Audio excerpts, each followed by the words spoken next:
I've never been much of an outdoorsman, and Zelda minigames are about the extent of my fishing knowledge. So the announcement of a full-fledged PlayStation VR fishing game wasn't exactly something I was excited for. And without the over-the-top creatures and cool Final Fantasy setting of the upcoming Monster of the Deep, I wasn't sure a Fishing Master would have what it takes to reel me in.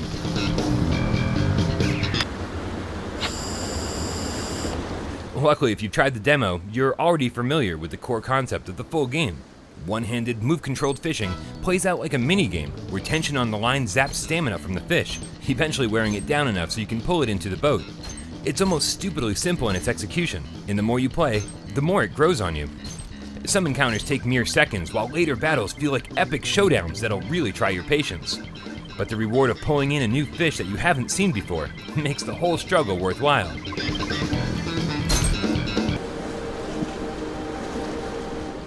Obviously, this is fishing with an arcade slant. You'll only need one hand to play, which frees up your other hand for all sorts of recreational activities. But more often than not, I found myself grabbing onto the move controller with both hands. Why? I have no idea.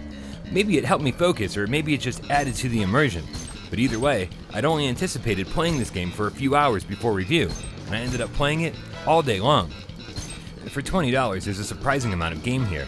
You can fish in 3 locations: the Alps, San Francisco Bay, and the Arctic Ocean, each with 3 variations. There's also upgradable fishing rods, lures, reels, and lines that all add to the longevity. The only downside is that the UI for buying and equipping gear is pretty unintuitive. Graphically, this looks like a first-generation PSVR game.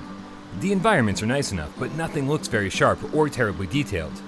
Where the visuals do excel is when you hook something big and it first reveals itself by flopping around the surface of the water.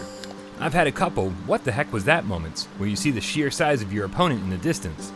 And that's when I put down my coffee, sit up straight, and pull that sucker in with both hands. During big moments, the music will intensify, but the audio is pretty repetitive and fairly forgettable overall.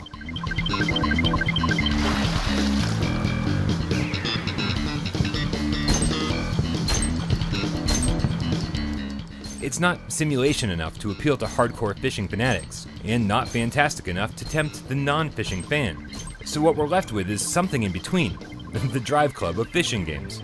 88 fish and a ton of challenges mean you'll be playing Fishing Master for quite a while. As for myself, I found it to be an awesome and addictive way to waste a weekend.